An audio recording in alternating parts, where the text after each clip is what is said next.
Dave Williams presents Conversations.buzz. You were just telling me about the start of your radio stations there.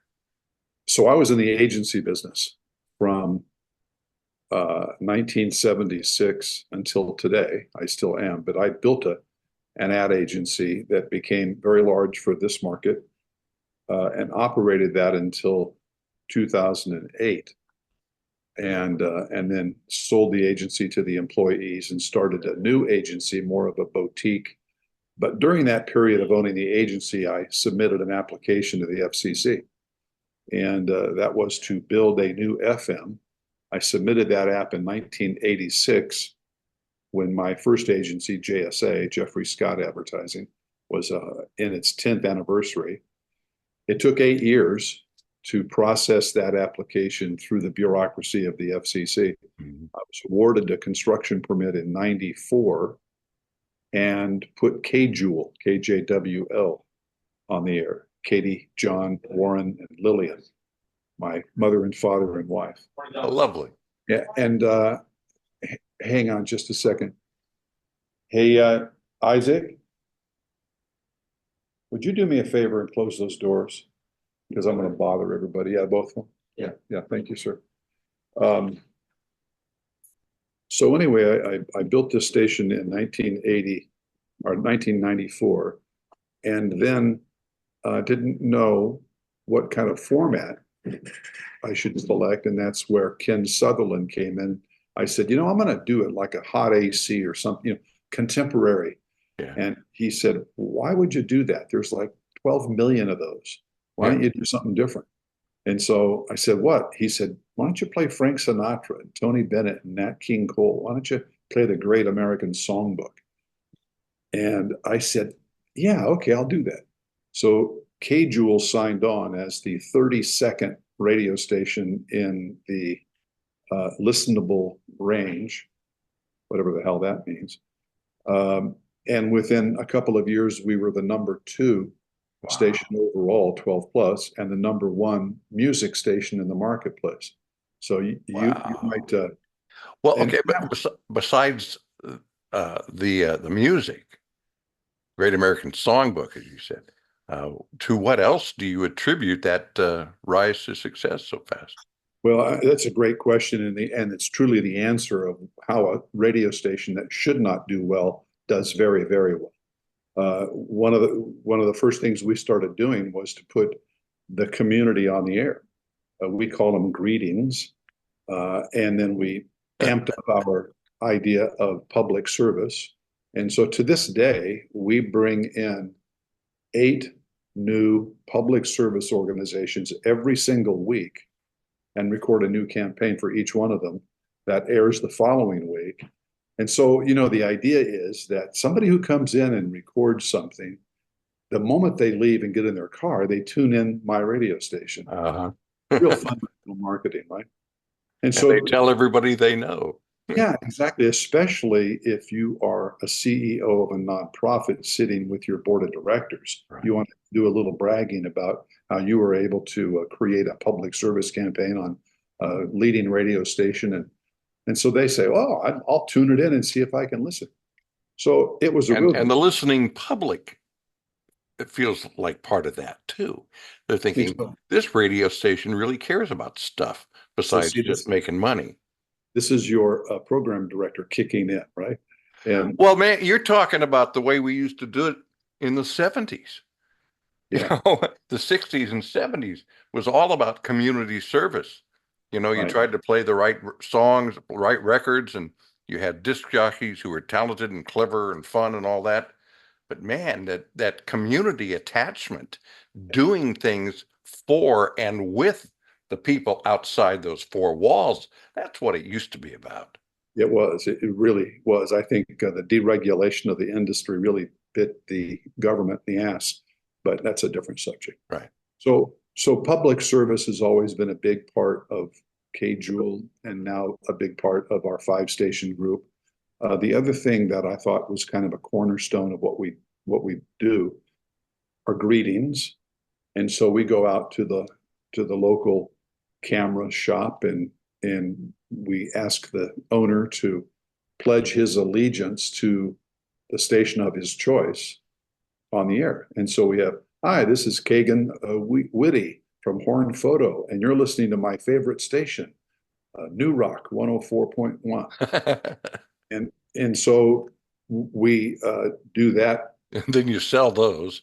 Yeah, we don't sell them, but because we want it to be true to the spirit of the idea, right? We're trying to wrap our arms around as many individuals as humanly possible. We do, I think, 4 or 5 of those every single week. Yeah. And so I've got a team of 3 people, and that's what they do. And they multitask. You know, my receptionist is my assistant. She's also the person that reaches out to the public service organizations and coordinates it, schedules it. I've got a production guy who's also on the air, who produces all of them.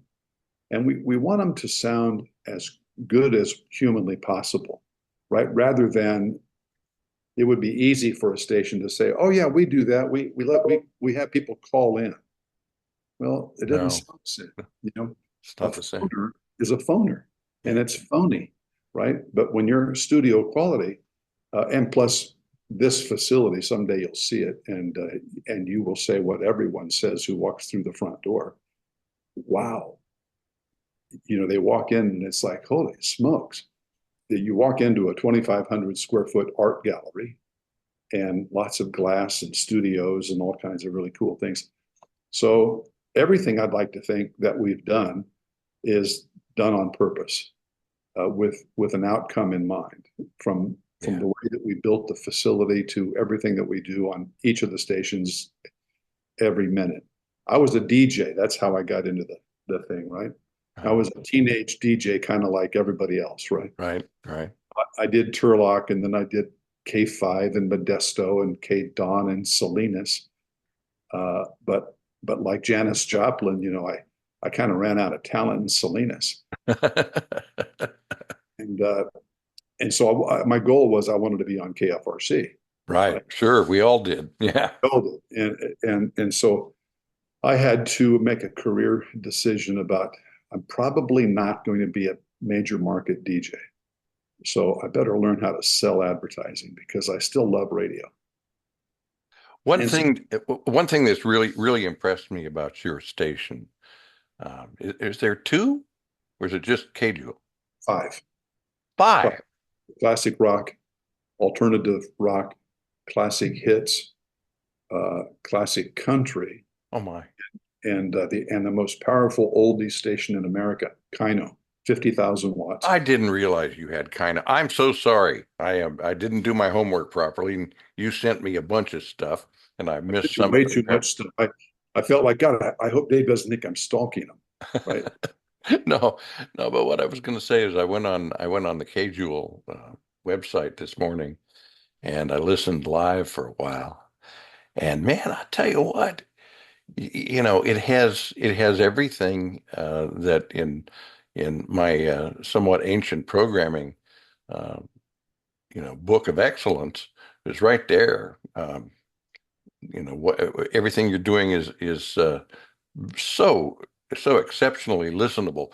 Then I started looking at the stuff you sent me, and I see how locked in you are to doing uh, promotional work, Yeah, not the community stuff in particular, but outside of that, man, you're everywhere. You get those call letters and slogans every place.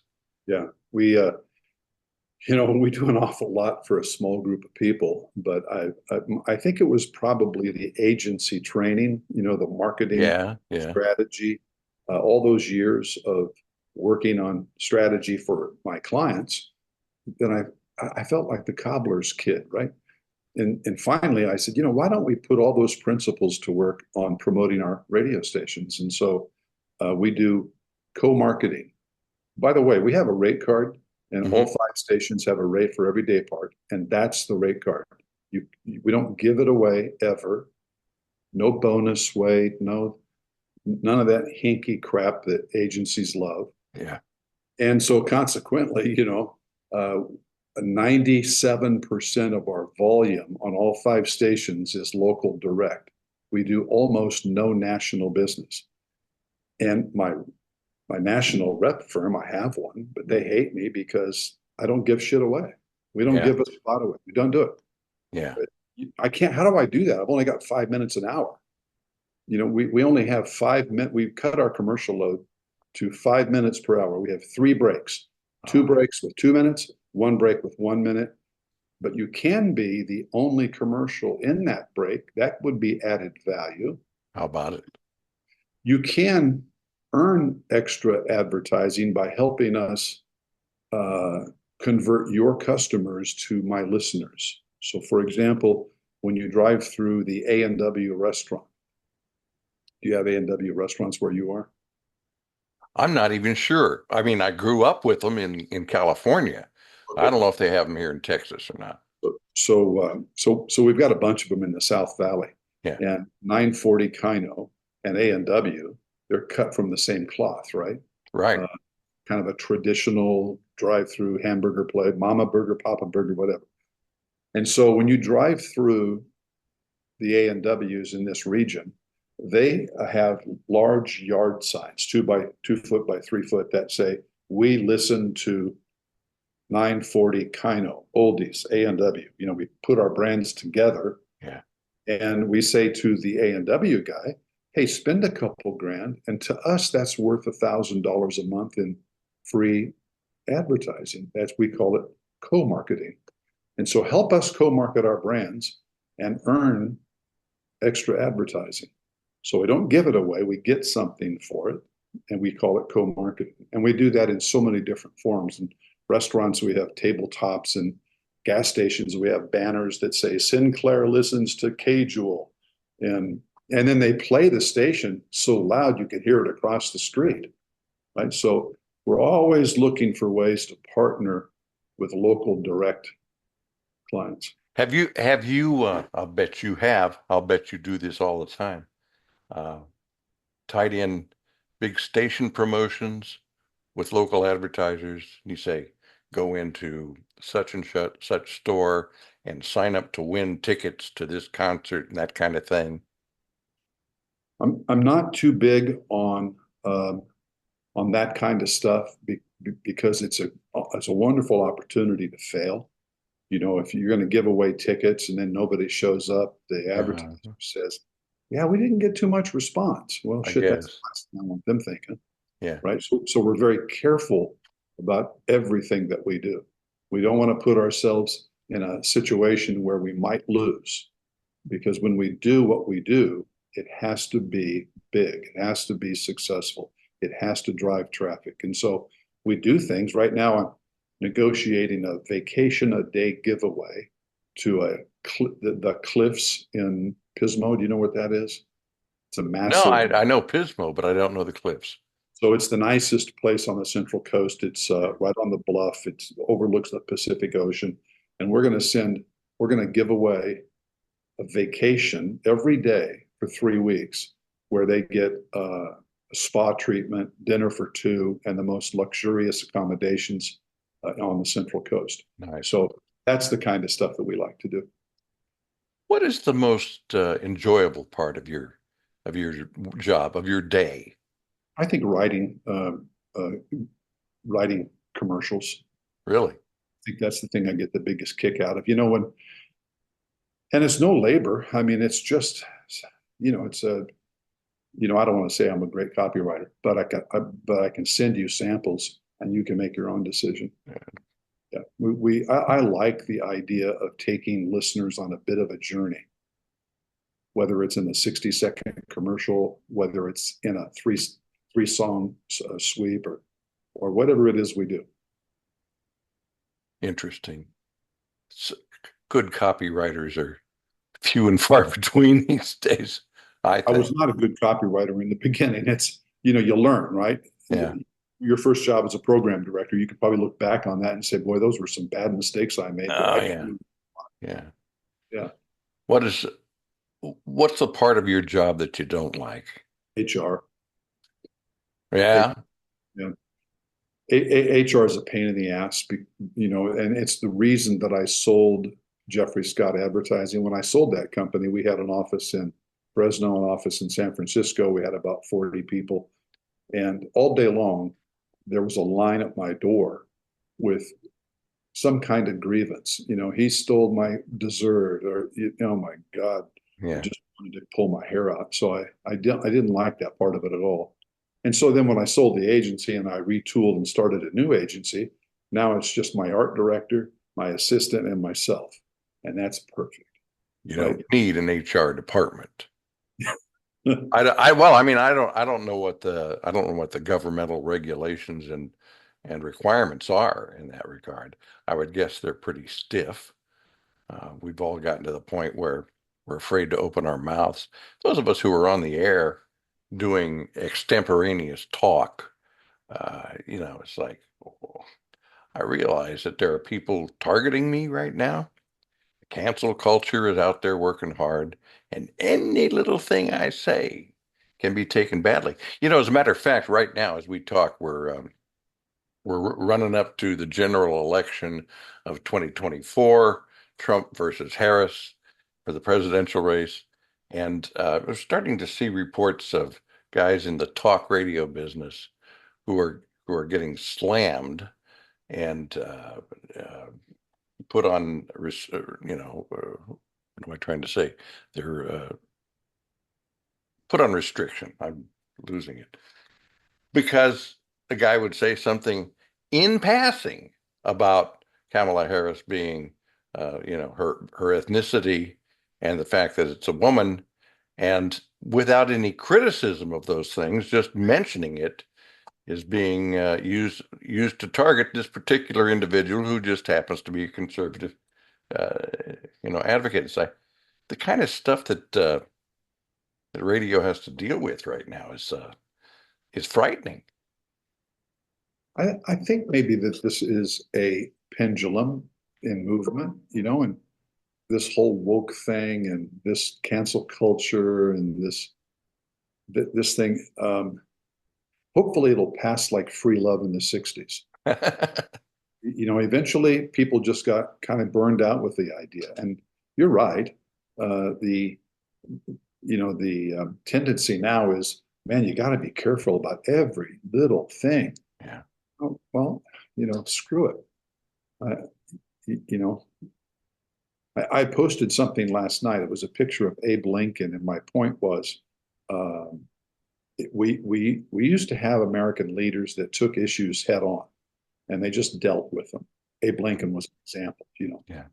Uh, and and all I've heard in the last 3 nights watching the DNC has been criticisms of the other guy.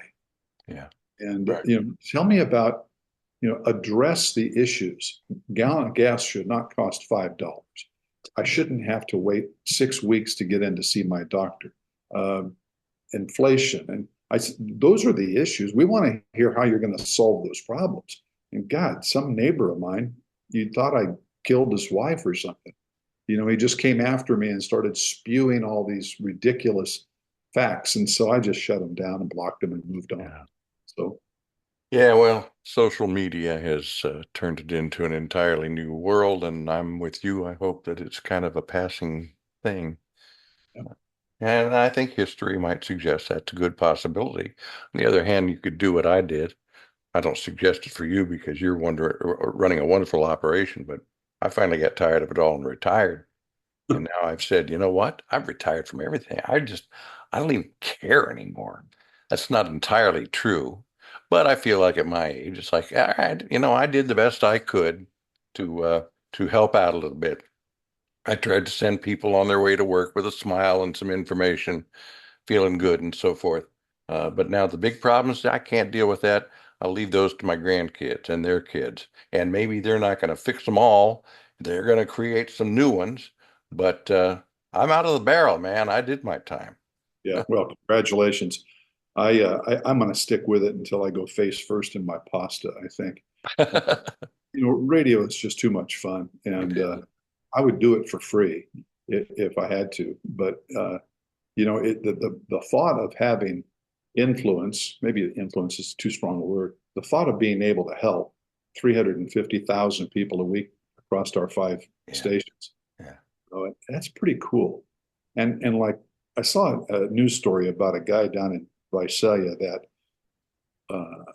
is struggling with a business that's been open for 35 years. It's him and his wife, and it's a couple of kids, and he's gonna go broke.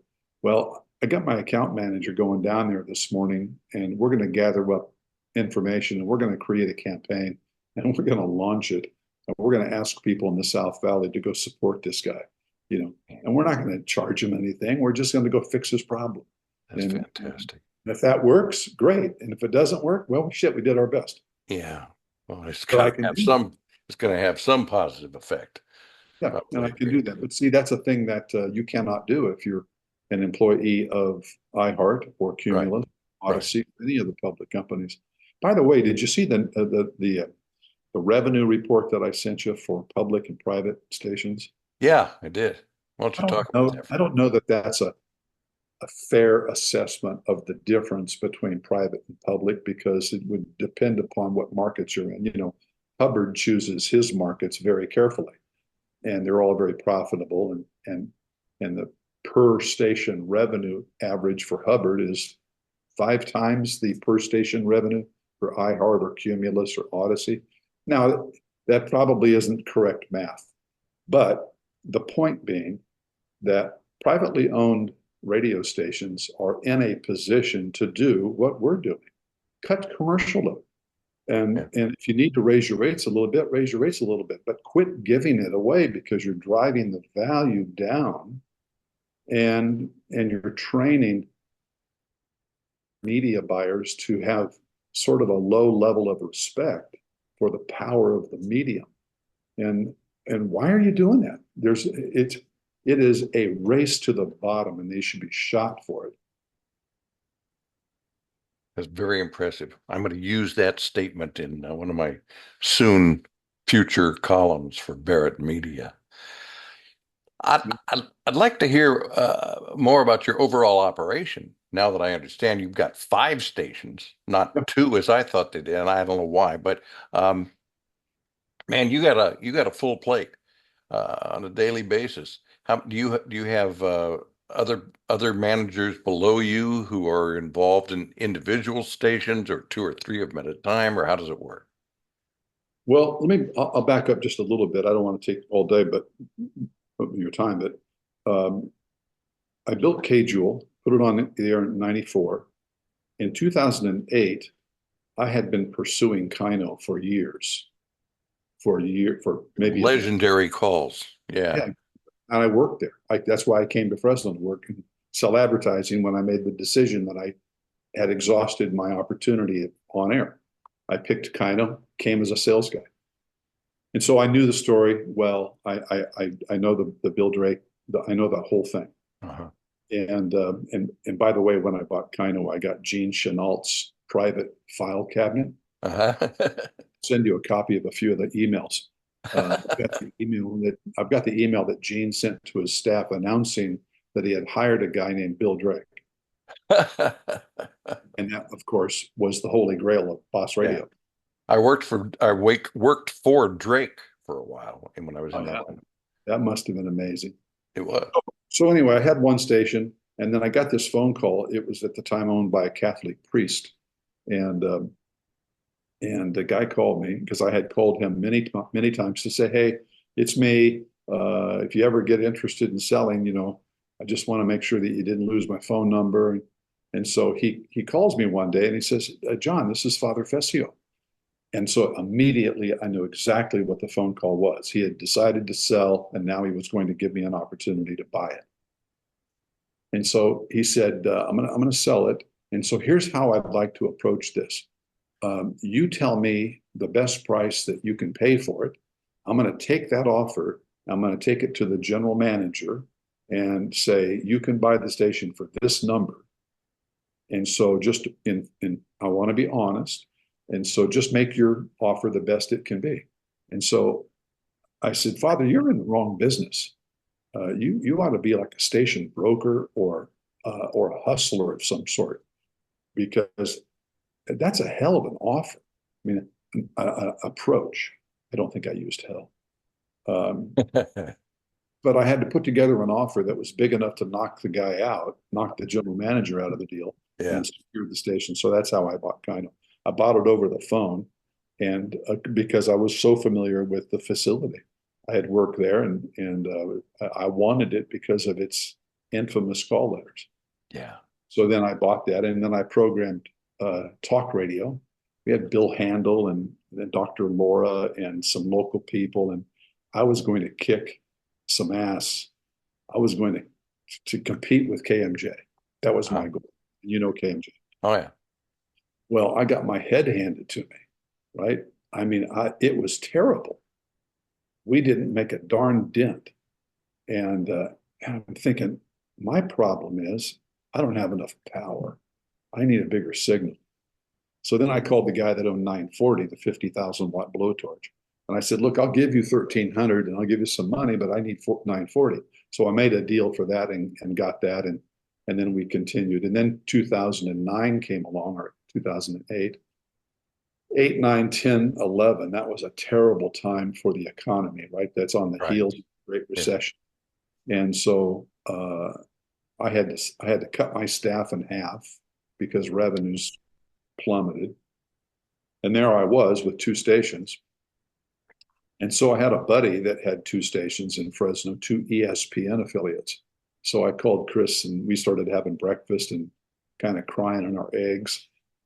And we said to each other one morning, we could operate all four of these in one location and reduce our mutual overhead by probably 30 to 40% easy. So we did it on a cocktail napkin to say, okay, we don't need two secretaries, we don't need two copiers, we don't need two offices, we don't Yeah. need, and so that all added up to a number. And so we shook hands on a deal and started working on creating this partnership called One Putt Broadcasting. And so, I love that, by the way. so One we, putt. well, if you're a golfer, you understand. Yeah. Um, and so anyway, we did that and it worked out really well. We turned the corner. We started making good money.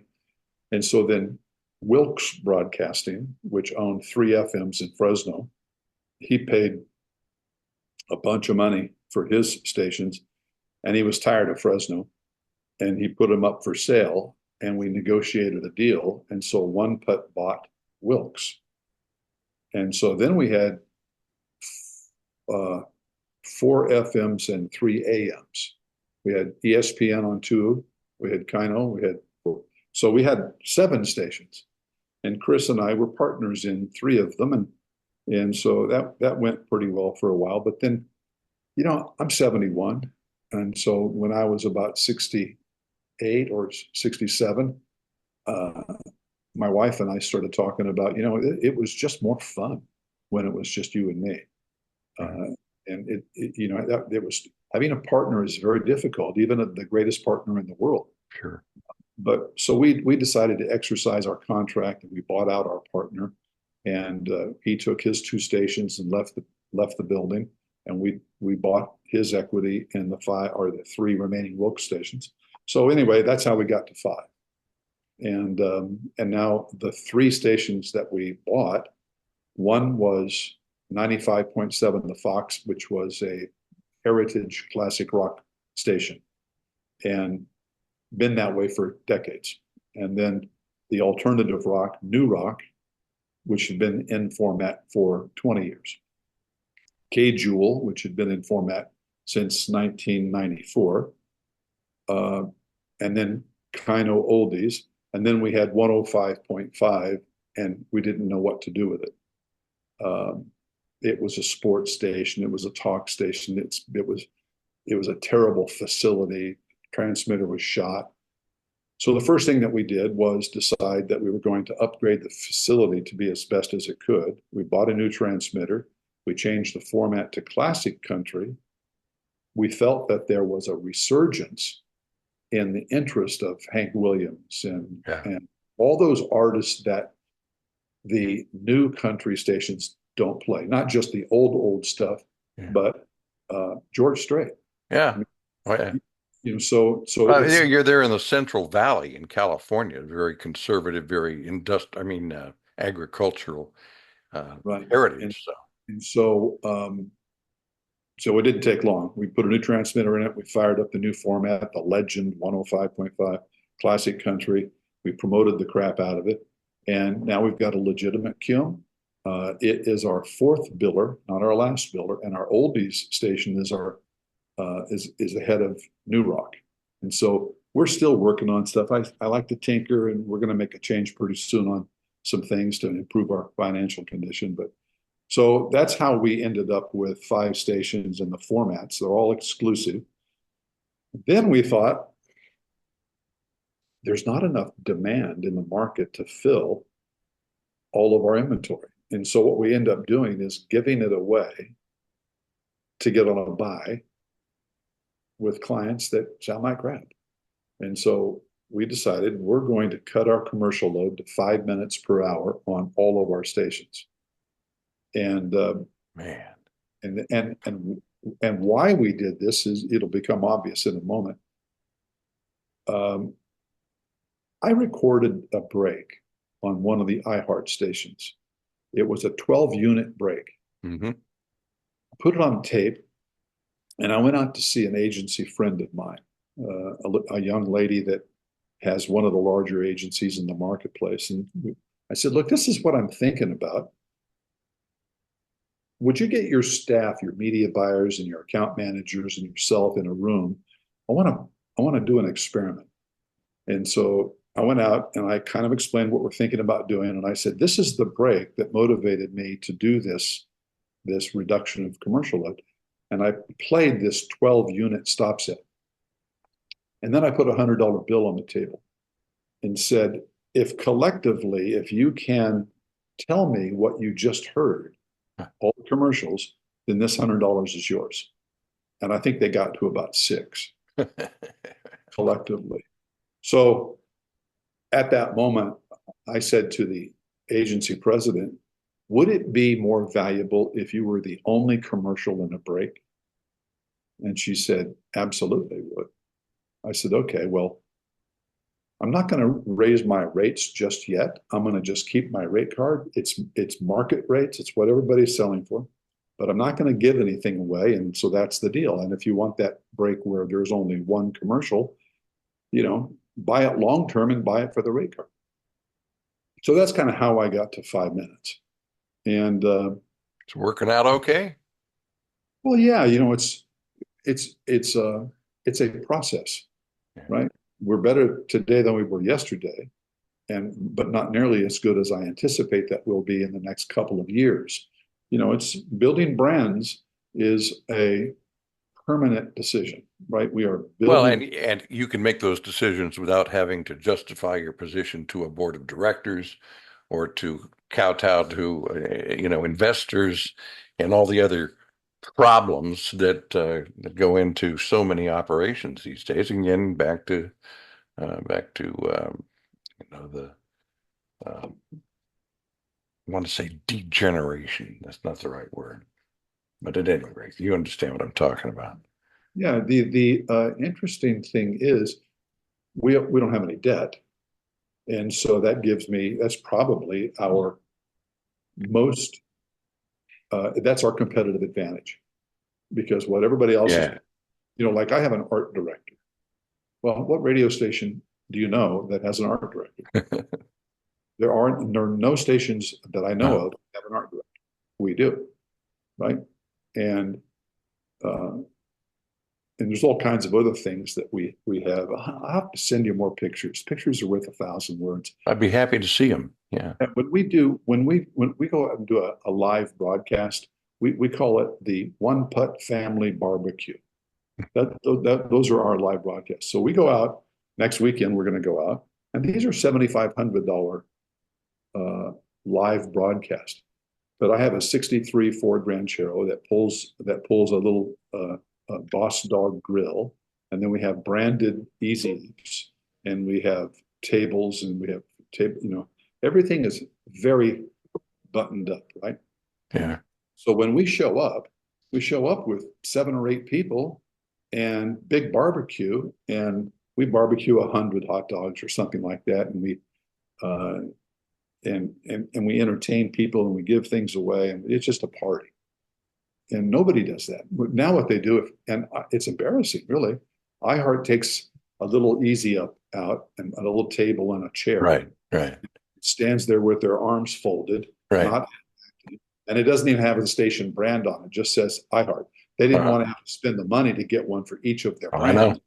And so, you know, it's almost like it's not fair because, right? I'm sorry. I absolutely love all these things you're saying. And again, everything that you're doing now, we were doing in the 70s. Yeah, I And agree. I don't think I'm well, inventing I'm all. not I'm not trying to take away any creativity from the things that you're doing. The fact that you still believe in what worked so long ago, but it was because you were targeting the community and just being real and being accessible. I mean, how much sense does that all make, I right? think it's perfectly good. I think it's the only path out. I think the only path to success must lead through the audience. It has to be audience centric. So fewer commercials, really well. Stand by one. How was that? Probably your timer because we're over. Go ahead. Sounded like a great big ladder falling. I don't know what happened. Oh, Um, so listeners, commercials. By the way, I would put our commercial production up against anybody. Can I send you some samples of that? of course. I would love to hear it. So when I send you a whole bunch of stuff, don't get tired of me. Just say stop. No, no, no, no, no. It's all right. But it's funny because I talked to a program director of mine who is no longer here. He didn't agree with my philosophy that we needed better commercials on the air. And that was Oh important. man. Yeah. He thought, no, no, no, no. Just, in fact, his suggestion was put all the commercials, this was before we were 5 minutes, put all 12 or 20 or however many in a single break and just play music. I I know. That's why he's no longer. well, I'm sorry. Commercial is such a significant part of your content, of Yeah. of your product. And I wish more people would understand that. Let's go Yeah. back to making commercials that are entertaining and effective, as And well as just, paying for the time. But anyway. promotion and promotional stuff too. Having grown up listening to KFRC, Bobby Ocean was the best that I had ever heard, and his production quality was outstanding. And they did that on purpose. And so we have a large pool of out of market announcers or voice talent that we use. We use very little of our own on air staff. I Mhm. just don't like the way it sounds. If you're doing a show and then all of a sudden you're doing a commercial or two Right. commercials, three commercials. Yeah. So if you listen to us, you'll notice that I think that I think we punch above our weight. And so, you know, Well, I'll tell you what, based on everything you've told me, and we could talk for another hour as far as I'm concerned, but uh, if it was 5 years ago, I might be on the phone going, John, if you get something I could do there, I'd come back to California. I'd move to Fresno because it just sounds like a fun radio place to work. it harkens back to radio that I learned in the late 60s and early 70s, Yeah. being on the air and having a sound that I want and having a community connection that I want. And having my general manager at KCEY in Turlock, California, told me that radio's obligation is to serve the best interest of the community. That's the deal. You get a permit from the government, but your obligation is public service Yeah. and serve the people's best interest. So that really stuck with me for all these years. And Rick Jerome was a genius. And so maybe that's where it all kind of started for me. But really, it's all about a strategy to help connect our brands to the market in a way that is unforgettable. Right. And so if you went Well, around, not only has the industry forgotten that, the government has forgotten it too. no kidding, I agree with that. if you went around the town and you say, hey, name three radio stations. In Fresno, they'd name KMJ, K Jewel, and then they'd have a third, but it'd be different for everybody. Yeah. So those two brands to me, KMJ wins because they've been on the air for 100 years, right? And that means And they're so strong, people actually have been known to pick them up on their braces, right? that's great. That's great. So I don't know if I answered, all the questions you might have. I'd like to send you some examples of things that I'm proud of, and and maybe that'll kind of fill in the gaps for you. Yeah. All And right. if you have more questions, ask away, or you can always call me. Well, thank you so much. By the way, I'll just add this for people who are watching and listening to the podcast, and because I want you to know, and I will send you an email link. Um, I guess a little over a year ago, I got back in touch with Bobby Ocean for the first time in a very long time. He and I did an hour long podcast, and we talked about those good old days, and and he's just a fascinating guy. And I'll Yeah, send you the link to look at that in your spare time. I'd like to see that. By the way, I think on a number of occasions I've asked Bobby to maybe voice track a show on Kino, and he's not ready. It's an awful lot of work to do it right, Yeah. and so. But I do Well, have some. yeah, I mean, listen, when I was programming KNDE in Sacramento, which was, pretty much small potatoes because I was over at Croy and we were number one very strongly for a long time. And I moved to LA and then I came back and I was at Candy and I called Bobby Ocean. He was still at KFRC. And I said, I know this is crazy, but I don't know what's going on in your head. I don't know what's in your heart.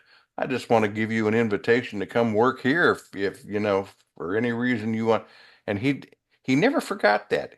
He said, "Man, that was so flattering that somebody in a smaller market would call me up and ask me to do something because they like my work." And I think that's probably exactly what he's saying with you. He is such a stickler for perfection, as you know, with his production and so forth. Yeah, I think he might be hesitant to go back to work like that. He Yeah. plays a lot of pool in his house. Oh, I didn't know that. Yeah. I can't help him with the pool game, but I do have a shuffleboard, so maybe we can get together on some. Well, he's not far from it, but The other fun part for me is connecting with guys like Charlie Van Dyke or oh yeah.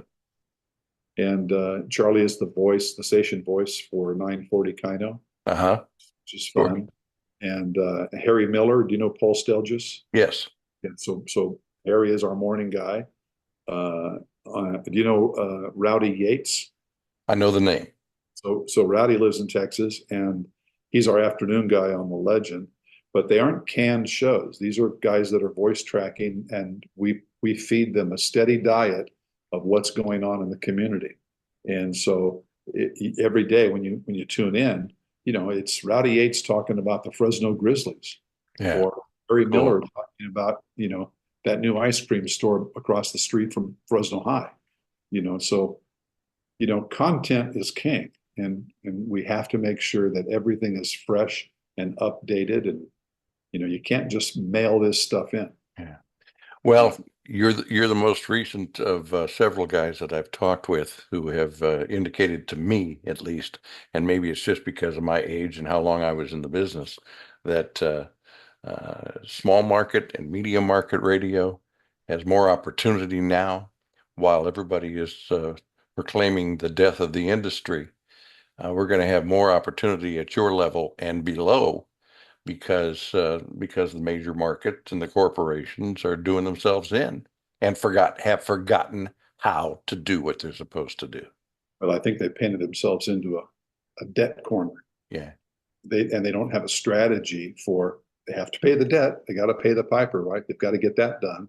How do you do that when the market is pressing your rates down, et cetera? So it's interesting, but I don't think that radio is threatened. I think these right now radio is delivering more per week than TV.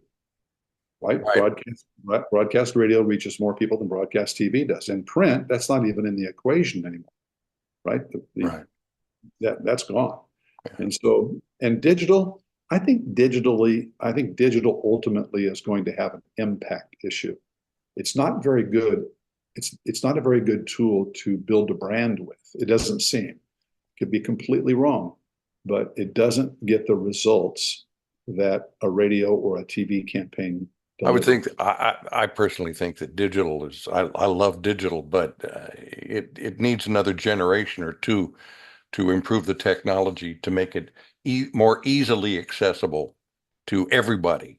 And I don't just mean you got to have internet connection, but to be able to figure out how to do it, what app you need to use, and that kind of stuff. Uh, to me, it's where FM was in the middle '60s. You know, Could be. The uh, other part of that is that digital has the same clutter issue that iHeart and Odyssey and yeah, Q. yeah, yeah, yeah. You can't ask someone to click here and read this really cool article, and then they click and get pummeled Right, with ads, right. and then you got to find the little X so you can close that one, and then you accidentally open Exactly. Yes. and digital hasn't figured out that they're walking a fine line. If they don't clean that up, people are going to find Yeah. other tools. John, it's been a pleasure. I've been working on trying to get together with you for quite a while, and most of that was my delay. And then you had a car wreck. I guess you're okay now. Uh, Good.